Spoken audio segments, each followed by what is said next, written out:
Hi, and welcome to another Georgia Department of Community Affairs, Housing Finance and Development Division, Office of Portfolio Management Training. This is Emphasys Level 3, How to Run and Read Reports in the Certification Portal. If you've missed Emphasys Level 1 and Emphasys Level 2, check out those trainings on the Compliance Training website by going to www.dca.ga.gov. If you've ever submitted tenant data into our Emphasys certification portal, you may have received an email with language that looks like this. This email, which comes from our compliance team, is to let you know that we have received your tenant data. However, there have been compliance errors discovered that need to be addressed. Each email received from compliance will explicitly state what the compliance error is and how to address that compliance error. While every email is different based on the compliance errors for that building, the one thing that always remains the same is the reminder notice at the bottom of each email. That language is always in red, and it states, reminder, please always run the LIHTC home annual occupancy and household income and rent limit status reports before submission. Please do not resubmit units until the errors are corrected. By running the reports before submission, you can locate and eliminate most errors before they reach compliance. So if you've ever received that language and run the reports, but are not exactly sure how to use the reports to eliminate compliance errors, let's walk through it together. The first thing you need to do is sign into the Emphasys certification portal using your unique login credentials. Once you log into the system, enter the Georgia ID for the project in which you want to run the reports. As you can see, this is just a test project, so the Georgia ID for this training is 2021-test. Once you enter your Georgia ID, click the search button to pull up your project. Once your project comes up, click on the number of buildings highlighted in the building column. Once you do that, all of your buildings should show up and the screen will look like this. To run a report, you need to select a single building. So in this example, I'm going to hover over building 1 and then single click on that building anywhere in that row. Once you do that, click on reports in the top right-hand corner. You can choose either report to run as needed, but for this training, we're going to go with the LIHTC home annual occupancy report first. So click on that blue link to pull up the report that you'd like. For the LIHTC home annual occupancy report, you have the option to check if you'd like to include units without recent activity and or if you'd like to run a report for all buildings at the same time. Okay, so first we're going to take a look at the LIHTC home annual occupancy report by column. I'll go through the column headings and explain what they mean. The unit ID, unit square foot, and BR, which stands for bedroom, is all data that's entered by DCA's Office of Portfolio Management's Policy and Development Team, per the Emphasys unit spreadsheet. The property management provides that data to the Policy and Development Team once the building places in service and is ready to be entered into the Emphasys portal for compliance monitoring. Remember, compliance monitoring begins once the building places in service. The move-in date, the move-out date, head of household social security number, and head of household name is all information that's indicated by the tick. The effective date, last certification date, is the date of move-in and when compliance monitoring begins. So with new construction, certifications are completed before a household moves in. which is the effective date, and credits generally start at that point. The effective dates for tenants that are in place as of acquisition can be retroactive to the acquisition date, even if the paperwork takes up to 120 days after acquisition to complete. See Chapter 8 in the LIHTC Home Compliance Manual for more details on that topic. For 100% LIHTC projects, they must be certified annually on the anniversary of move-in using a self-certification form. Therefore, the anniversary of move-in will be the last certification date. Just as a note, these projects are exempted from income recertification based on the tax code, and no certification waiver is necessary. Moving on, let's look at the rent change date. The rent change date is the date rent change was effective. Rent changes are only permissible based on DCA's rent change policy. See Rent Change Policy in the DCA LIHTC Home Compliance Manual on page 61. Please search the manual for policies related to acquisition rehab and home rent limits and increases as applicable. Next, we have the initial cert Y/N for yes or no. Initial cert indicates it is the initial certification from move-in. If this is the initial certification indicated by the data for the initial cert or the move-in, then this column will indicate a Y for yes. Conversely, if it is not the initial cert data, an N will display in this column for no. Lastly, age of household is indicated by the tick.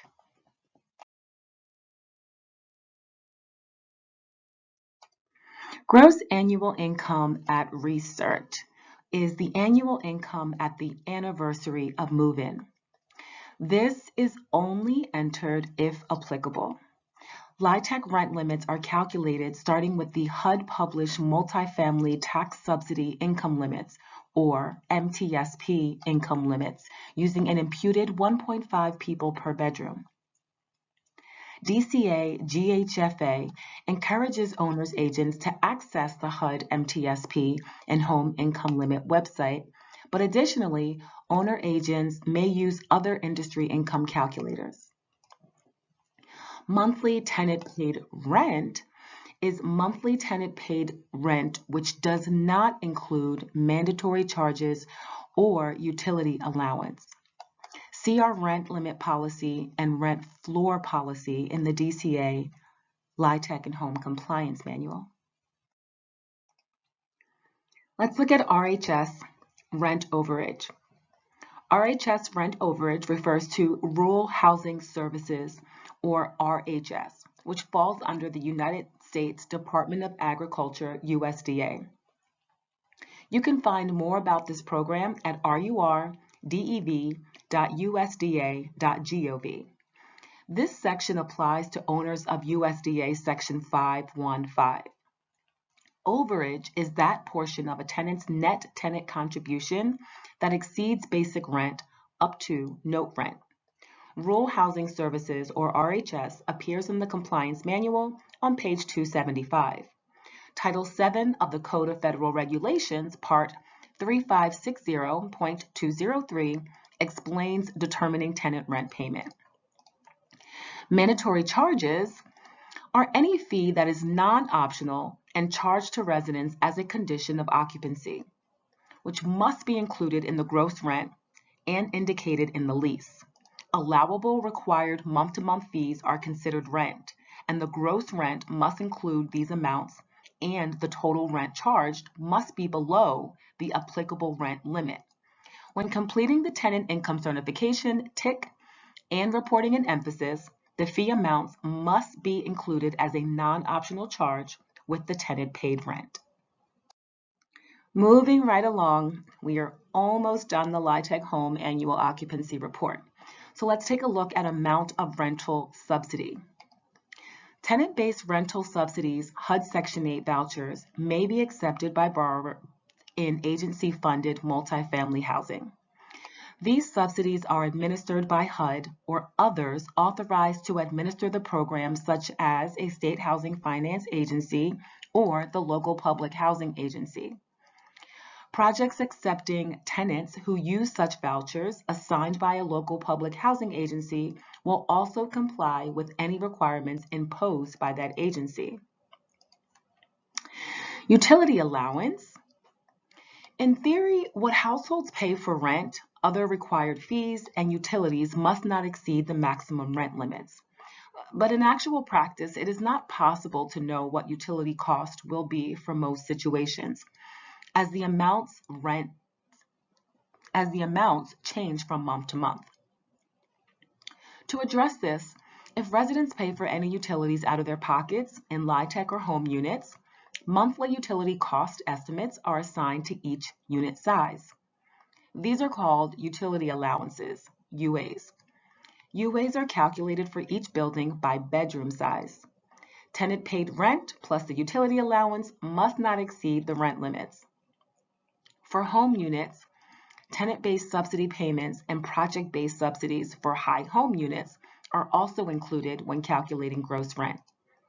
To understand more about UAs, DCA, LIHTC, and Home Compliance Manual discusses this on page 62. Number and household at recert and non-qualified student yes or no are both categories that are indicated by the tick. Note, for the number households at recert, recertifications have an effective date that are indicated by the anniversary of the move-in date. See the DCA, LIHTC, and Home Compliance Manual for the exceptions. For example, merging dates. For acquisition rehab projects, there are special rules relating to effective dates. See Chapter 8 in the DCA, LIHTC, and Home Compliance Manual for that. Non-qualified student status, yes or no, is also indicated by the tick. Effectually, what they're asking is there a non-qualified student in the household, yes or no? Under LIHTC rules, student status, as in whether they are a full-time student or not, is determined by the school they attend. Students who are full-time students for any parts of 5 months of a calendar year are considered students for the entire calendar year, even when not attending school at a particular time during that year. The only eligibility issue that will continually put the household at risk for continued tenancy is their student status. Qualified Student Explanation Code.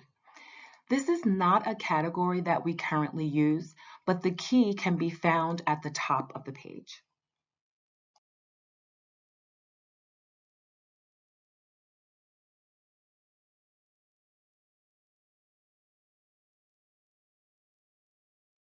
Our LIHTC and Home Compliance Manual has a wonderful flowchart that helps owners, managers determine student eligibility. If you ask yourself, is every household member a full-time student? And the answer is yes, start here and flow through the chart. Conversely, if every household member is not a full-time student, of course, you start with no and flow through the chart from here. Lastly, we have market units, yes or no. Market units, yes or no, are the number of market units as entered by DCA's Office of Portfolio Management's Policy and Development Team per the Emphasys unit spreadsheet provided by the owner or management. Remember, when your property places in service, we require that you submit an Emphasys unit spreadsheet. Next, let's take a look at the Household Income and Rent Limit Status Report. For the Household Income and Rent Limit Status Report, we will go through each column heading just as we did for the last report. So first we start with the unit ID and bed size. These categories are entered by DCA's Office of Portfolio Management's Policy and Development Team per the Emphasys unit spreadsheet. Next, you have the head of household full name, household size, and move-in date. This data is indicated by the tick. The last certification date, if it is the initial cert, then it would be the move-in date. Otherwise, it's going to be the recertification date or your last certification date, which is the anniversary of move-in. Next, you have the last rent change date. The last rent change date mainly refers to rent increases. Rent increases for all programs monitored by DCA, GHFA that exceeds 5% of the net tenant rent for in-place tenants require a 120-day written notification of the increase to the tenant. The required resident notice is available on our agency website. Properties that have implemented a rent increase for in-place tenants in a LIHTC acquisition rehab or rehab deal are not subject to the usual 5% rent cap for the new rents as part of the acquisition rehab restructure. Also, per policy, only one increase per certification period may be implemented for each in-place household.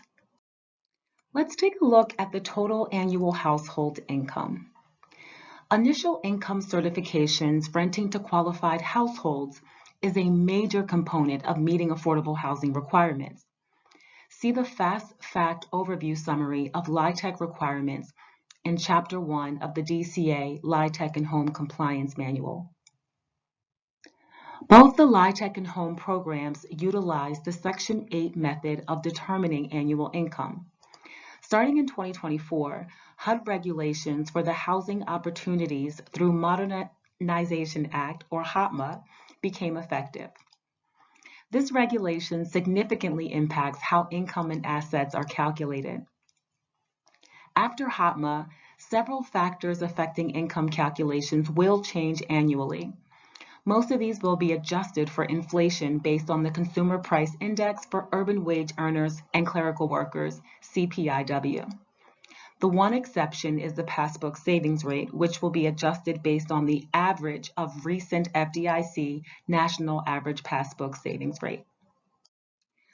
You can refer to page 123 of the DCA LIHTC and Home Compliance Manual for a breakdown of annual adjustment factors pre and post HOPMA.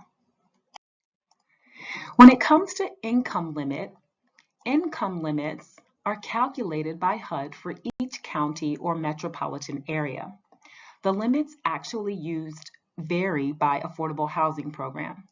You can use the Multifamily Tax Subsidy Program MTSP income limits published by HUD for the LIHTC and tax-exempt bond programs. Income limits are based on the HUD-calculated median income for an area. LIHTC with HUD, RD, or Home use the lowest applicable income limits. Note that income limits become effective once the building is placed in service, as addressed in the Compliance Manual on page 60. Effective dates. Multifamily Tax Subsidy Projects, or MTSP, income limits are used to determine qualification levels as well as set maximum rental rates for projects funded with tax credits authorized under Section 42 of the Internal Revenue Code, or the Code. The effective date of these limits, published by the U.S. Department of Housing and Urban Development, HUD, is provided on the Multifamily Tax Subsidy Income Limits page on the huduser.gov site. That date is the effective date. Income limits are auto-generated into Emphasys when new income limits are published by HUD. Therefore, confirm the effective date on huduser.gov. You can find the effective date here. Okay, so we've gone over the income limits, the effective date, and how to confirm the effective date. So let's look at income limit status. Income limit status, this is an Emphasys system generated status of the income limit.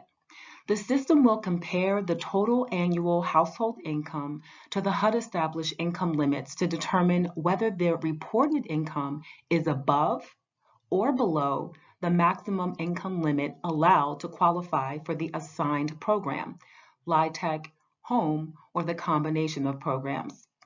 Recall that if you have a LIHTC project with HUD, RD rural development, or home, you use the lowest applicable income limit. Let's take a look at income limit status for a moment. As you can see in this example, one of the units has an income limit status that suggests there is an initial over income limit, which would suggest that this unit is out of compliance. In this example, you would go to the total annual household income column first, and then take a look at the income limit column. Compare the two columns. In this example, you'll see that the total annual household income exceeds the income limit. That is, for a household size of 2 and for this particular county. Take a look at the error and go back. Maybe it's a clerical or an administrative error. Perhaps it was a calculation error. Whichever it is, go back, correct the error, and then rerun your household income and rent limit status report. For a breakdown of income limits by program, take a look at our multiple program chart found in our LIHTC and Home Compliance Manual. This chart can be found on page 259. This is supplement 2 in the manual. Let's take a look at monthly gross rent. Monthly gross rent is tenant rent plus mandatory charges plus utility allowance. Gross rents are based on the income limits in place on the placed in service date. Rent limits are in the next column. When calculating correct tax credit rent limits, HUD does not publish rent limits for the LIHTC program. To allow for fixed max rent limits by bedroom size, LIHTC rent limits are calculated starting with the HUD published MTSP income limits using an imputed 1.5 people per bedroom. DCA GHFA encourages owners' agents to access the HUD MTSP and Home Income Limit website. But additionally, owner agents may use other industry income limit calculators. The advantage of these may be that they take into consideration adjustments for property-specific LIHTC factors as explained in Chapter 3 of the DCA LIHTC and Home Compliance Manual. For example, like the LIHTC gross rent floor, placed in service dates, HERA special, rural, and held harmless limits. They may also calculate the rent limits and have an adjusted factor for the utility allowance. You can pause the video here for the example of how to calculate LIHTC rent limits. This is also provided on page 60 in our DCA LIHTC and Home Compliance Manual. Now, when it comes to the effective date, this column refers to the effective date of the rent limit. So the effective date for the rent limit is the date the rent is effective. A tenant income certification or TIC will have that effective date. This is generally the date that the information was true and completed by all parties. Note, this may be different than the signature date on the form. Lastly, rent limit status. This is an Emphasys system generated status of the income limit. The system will determine if the rent limits are in compliance, displaying below rent limit, or out of compliance, which will read over rent limit. Again, rent limits for LIHTC are based on a calculation starting with the HUD published MTSP income limits. So let's take a quick look at rent limit status. Here you'll see that the rent limit status for one of the units in this example is over rent limit. When this happens, first look at the monthly gross rent and then look at the rent limit column. Compare the two. In this example, you will see that the monthly rent, gross rent, exceeds the rent limit.